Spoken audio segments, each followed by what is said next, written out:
Welcome back, guys. I'm Zell, and today it's time for another Drinking and Thinking with Zell. Probably one of the last few before we change names. So you got 9 seconds to get your drink of choice, and I'll be right back with you.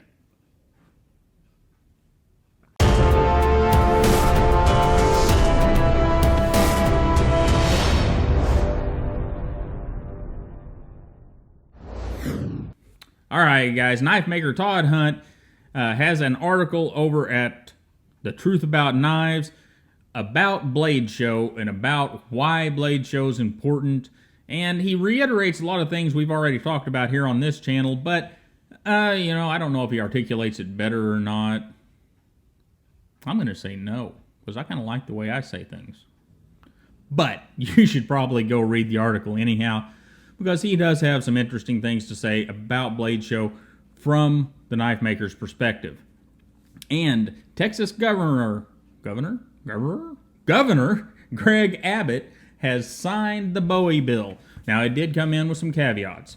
There are going to be certain places where they can put restrictions on blades 5.5 inches or longer. Go over and read the articles, and there's a few of them listed down in the comments if you're interested or you live in Texas or travel to Texas and plan on carrying a fixed blade knife. I'm not sure how it affects folding knives. I haven't read into it that far, but I'm sure our buddy Seth will weigh in on that sometime soon. Over at Knife News, there's a plastic surgeon that's weighed in on knife ergonomics. Again, I don't know that I fully agree with this guy. However, it's probably something that'll be interesting to go read to get his thoughts on it. Now remember, as you read, and it says it a couple times in there, this guy is a plastic surgeon. He's not the guy that works specifically on hands or feet or any of that sort of thing, and I can't think of what that guy's name or that guy's title is right now, but they have doctors specifically for that. But he does have some interesting ideas, and he does make knives, so it's worth the read. And Knife Rights and AKTI have, and just in case you don't know, these are two groups that work with legislatures to try to expand our knife rights. Try to get rid of bad bills, try to get rid of bad laws, and try to put laws on the books that expand your rights to carry and brandish, or not brandish, brandish is a bad word, I shouldn't use that, but to carry and have on your person and in your vehicle or motorcycle or whatever, knives, and not have crazy restrictions. And these two groups have competing bills in the federal legislature. And according to the analysis over there, these guys need to do what we've talked about. We got Kai and Anthony Mariform, and I've talked several times that these two groups need to get together, need to have a group hug, figure things out, and work together to make something awesome, right? Well, that's what these guys need to do. We don't need competing bills in a legislature about the same stuff from two different groups that are supposed to be fighting for the same people. You guys get together, get it straightened out, hug it out, shake hands, kiss. I don't care what you do, but figure it out together instead of going at it separately. Going at it separately divides and conquers us. Go at it together. Get your little spearhead going and ram your way through together. Thank you. All right, videos this week. Simple Little Life. Jeremy has a Buffer of Doom video, and it's actually about the buffer and what he uses it for. But he does make a good point. The buffer can be one of the most dangerous tools in the shop because of the way buffing works. So get over there and give Jeremy a watch. It's a pretty good one. And Kevin Cleary, one of our favorites, he goes through top 10 knife guys. Well, I guess I'm number 11 or something because he completely missed me. But it's still a very entertaining video, and you may find yourself being one of those 10 types of guys. And from there we go to Demolition Ranch, of all things. But Matt, this past week, and he did one the week before too, has a very interesting video. Now, it's called This Round is Way Different, and it's supposed to be about the FN57, and it kinda is, But what it really covers is something really cool, and I'm not going to tell you. You're going to have to go watch the video. And hopefully Matt has linked the video he did previously with the same kind of stuff, because it is really cool. You're going to want to see it. And Birdshot 4 gets a look at the Hawk Mud. And, you know, this is interesting to me because those guys over there, Frankie and Bird, are not really the mud type people. Now, could I use a G&G Hawk Mud? Yeah, I could probably use one. But it's really not in line with Frankie and Bird. And I haven't watched the entire video yet, but it should be interesting to get their point of view on this knife. So that video's out. Get over there and watch it. And then KnifeGuy and Krazy have an overview of 5 Wayyy knives and 2 spinners. And it's kind of cool to see what the two of them have to say about the same group of knives. Yeah, I think it's still attached. Does it look okay, guys? Well, I know it's big, but does it look okay? All right. Anyhow, they went through those knives, and it's some of the cooler ones. So, you know, get over there and check it out if you're at all interested. And they looked at the spinners too, by the way. And we're not going to go into looking at a whole bunch of knives and a camera down or anything this week. And I want to touch on our Ganzo video from last week, and I'm going to try to make this short and sweet. I set you guys up on a tee, and you guys were wonderful. There wasn't a lot of arguing in the comments. Okay, maybe there was some arguing in the comments, but there wasn't a lot of name-calling and bashing and ugly in the comments, and I really appreciate that, guys. We're going to be doing more controversial videos, and you guys have shown me that we can do that, and you guys aren't going to go off the rails into the ugly, and that's a beautiful thing. Now, I said I set you up on a tee, and I did, and I was hoping that someone would weigh in very close or right on top of what my opinions were, and Barry Cole, you were that close. If you had mentioned one group of people, you would have had it. But the reason that Ganzo knife and some of the Y-Start knives, and look up Y-Start on eBay, they have some of their kind of own designs, but they're really inspired by Shirgorov stuff. And then they have a lot of copies of Medford, ZT, etc. I can't get behind that, guys, because whenever we talk about knives and knife making, it goes more than, and all I've got are prototypes on the desk, I think. Okay, we'll use this guy. You know, whenever we think about knives, we think about general production stuff like the Buck 110, 112, 501, 503, etc. and others. There are these knives that have been in production for a very long time, and we don't really think about the people that are behind these knives. All we think about is Kershaw and the Leak. We don't really think about Ken Onion anymore. We see the Buck 110 and we think about Buck. We don't think about Mr. Buck who designed that knife.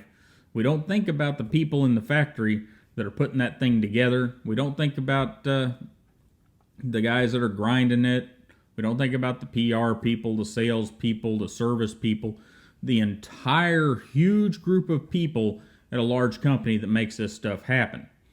And whenever we start getting clones and all of the other styles, there's lots of different ways. Don't try to pigeonhole me in a corner here. I'm talking, clones, copies, rebadged, fakes, whatever you want to call it. Of knives, we're taking people's pay away, is what it comes down to. If with that 759, Bird sells, we'll say 5,000 fewer Metal Lark 2s, 10,000 fewer, then there's some guy at the service department who isn't going to be needed because he doesn't have anything to work on. There's going to be some guy or more in the factory, no matter where it is in the world. that's not going to be needed because they're not making as many knives. There's a PR person that's not going to have as big a workload. See where I'm going with this, right? And then there's this person way back at the beginning of that line who's going to have their pay impacted in some way. And that's the guy that I'm interested in. Whenever we talk about knives, everybody wants to see the newest, the coolest, all this type of stuff. And there's a group of people that provide that for us. And they are the knife designers, whether they are a company knife designer or an independent knife designer. And these guys are not getting rich. Believe me, they are not getting rich. Knife making, knife designing is not a way kids to get rich. It just isn't. It's a way to have a lot of fun, and if you're interested, I'm not telling you not to do it, but it's not a way to get rich. Very few knife designers or knife makers actually get rich. Most of them are doing just like everybody else is doing and trying to feed their families, because the way the whole game works, there's many different ways that an independent designer can get a knife done by the various companies. Most of them don't have to do with upfront payments. Some of them do. But if you get upfront payments, there's all kinds of technicalities. Most of the time, a knife designer has one of these companies build their knife or build their design, and they get a few pennies or a few dollars per knife or per whatever, but it's usually per knife, and it doesn't generally add up to a mountain of cash. It's not going to be enough over 1, 2, even 3 or 4 knives for an individual to feed themselves or their family for a year. Yeah, if they're going to live off knife designing, they've got some things that they have to answer. You know, is knife designing all they're going to do? If that's what they're going to do, they're going to have to learn how to make knives. They're going to have to learn how to run the CAD machinery or the CNC machinery and do the CAD CAM to get the knives made themselves. They're going to have to do some sort of mid-tech deal where maybe they're having one of the mill houses make their parts and they're assembling them and then they're selling them. Because honestly, you make more money doing that by far. Even if you take all of the parts out of a mill house and they send you the whole knife in pieces and then you assemble it and you resell it, you make way more that way than you do on any production deal. And, you know, unless you get really lucky. You know, there are guys, take Ken Onion for instance, he has probably made hundreds of thousands, if not millions, off of his first round of knives with Kershaw. But that's just because they've been in continuous production for like 15 or 20 years, and he's made a few pennies off every knife. And, you know, whenever you have that kind of thing, yeah. But current knife design, you don't normally have that continued production. You have a few runs of a few hundred knives, and you get a little pile of cash, little one. So that's what bugs me about the knife cloning, the design stealing, all of that, is I want these designers to make as much as they possibly can. You know, I don't want them to run the price of knives up, but if they're making a deal with some company and they're getting 5 or 10 cents a knife, or they're getting $10 or $15 a knife, I want them to continue to get that, and I want to keep the clones squashed down to where they can continue to. And I don't want them to go hungry, because they're the guys that are bringing us the cool stuff. You have young guys like Elijah Isham, who's bringing us stuff like this. And Elijah's not getting rich doing this, guys. I guarantee you he's not getting rich. But I would like to see Elijah be able to take care of himself with knives. And I've talked to Elijah, and he's talking about learning how to make knives. And if he does that, he's probably going to be able to take care of himself. But just on design, it's really, really tough. And then one more thing, and I want you to think with me. Have you ever designed something that you thought was really, really cool? And then you show it off to some of your friends, and your friends, it's yours. And maybe you're talking about patenting it or copywriting it, or maybe you're talking about getting a trademark on part of it. And you have made this thing, you showed it to some of your friends, and your friends were like, hey, that's really cool. And then while you're in the process of all this legal stuff, one of your buddies shows up and said, hey, I made one of those too. Now, for me, that would be kind of cool that they made one too, but my buddies would not be trying to steal my thunder. They wouldn't be trying to steal what I've been doing. They may make one for themselves, but if I made it first, they're going to allow me to get all my legal stuff.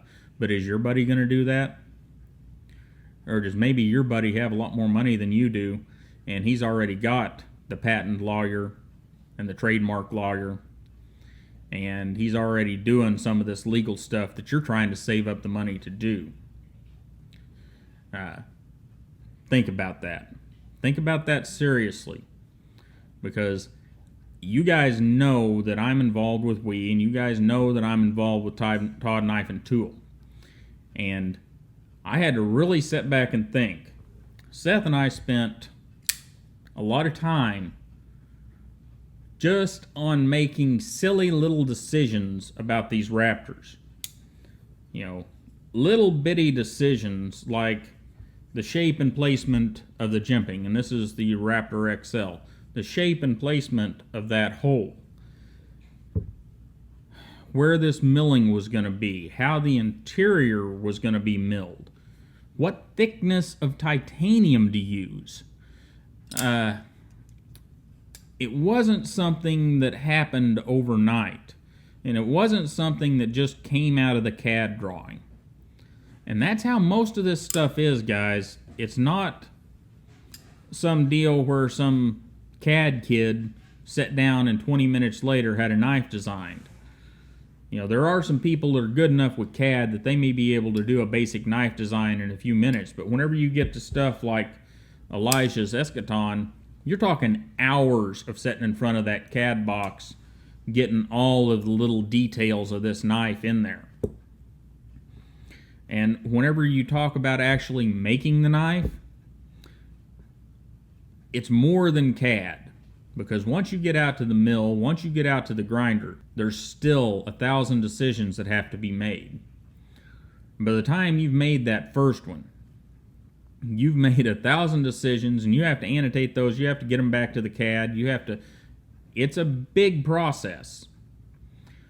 And I know darn good and well that if some of the things go through with these Raptors and the Bronsons and some of the other designs that we have with Todd Knife and Tool, and we have some things in the works, if those go through and we have something to bring to market, I know that there are going to be clones. I know there are going to be copies. I know that some of these companies are going to put knives out there that they may not have Todd Knife and Tool or the TKT emblem on them, or that dog emblem, or the gear, or any of that stuff. But you'll pick them up and they're going to look just like this. Now, is that fair to Seth and I? Is it fair to Elijah? Is it fair to Dmitry Sinkrovich? Is it fair to Jasper Vones? Is it fair to Rick Hinderer, Mick Strider, even Greg Medford? Is it fair? Is it right that there are people out there that are copying the designs and profiting from somebody else's work? That's what bothers me. Is it going to take money out of my pocket? Probably not. Not right away, anyhow. But it's not so much about taking the money out of my pocket. It's a whole lot about some little company out there profiting off what I did. All right, guys, I'm going to stop it there because it's going to get solemn. I'm going to get mean. And anyhow, this is the Raptor XL prototype. We'll be looking at it again very soon. And look at that pocket clip, guys. Whew. Loving that thing. And this is the Raptor prototype, our standard size. And we'll be looking at it again. Hey, what do you know? A prototype from Simon Crafts. And this is one smooth one that he's done with Wayyy Knife Company. And, of course, we've seen this one a couple of times already. The Eschaton from Elijah Isham. And it is one... Okay, it's not the most... I don't know how to say it. I'm losing words here because it is so cool, but it is not the most everyday user knife, but it's still going to be the coolest thing on the block for months once this thing gets released this fall. However, Elijah's got you covered. He has the Zeta, and this little Persianish blade is something that's very, very interesting to me. I like it a lot. I've tried to talk Elijah out of it. He won't let me. He says I have to wait till December or November, December, whenever they go live, which I get it. I get it. But a guy's got to try. Anyhow, these are the things that we would be missing if the designer couldn't make any money. And you guys have a wonderful day. Don't forget to like, share, and subscribe. And I'll see you next time. All right, guys, for those of you that stuck around past the end there, I've got a question. I've got some knives here on the table, and I want to know what you guys want to see next. I have a Endeavor from Liang Ma. It's really becoming one of my favorites. It's really a great everyday carry utility knife. Haven't done a review on it yet. If you guys would like to see the reviews on these knives, let me know. Put it down in the comments, and that'll be how I decide what's up next. We have this prototype from Simon Crafts. Really slick little knife. That one coming from Wayyy and Simon. I have a Todd Bodega, full-size Bodega. Now, it is a Steelcraft series, but I haven't reviewed it because there's a lot of Bodega reviews out there. But if you guys want to see my opinion, put it down there. I have a prototype from Uli Henrik and Wayyy Knife, and it's a pretty sweet one. And I'm asking you guys this because you guys beat on me because we look at a lot of Wayyy knives. Hell, guys, I got prototypes. Do you not want to see them? I mean, I'm confused. Anyhow, we also have the Eschaton, and this one we'll get to, I promise you. I'm waiting on some information from Elijah because whenever I do Elijah's knives, I want it to be more than just a review. And we have his Zeta as well, or Zeta. And I've carried this one quite a bit. This is going to be one heck of a great knife. And we're going to look at these anyhow, but these will not be reviews, by the way. But we're going to do a show and tell on the Todd Knife and Tool Raptor XL and the Todd Knife and Tool Raptor. So anyhow, out of those first knives, besides the Todd Knife and Tool stuff, what do you guys want to see? What do you want to see next? Let me know down in the comments, and I'll take that into consideration as I'm doing the reviews. And I really appreciate it, guys. Have a good day.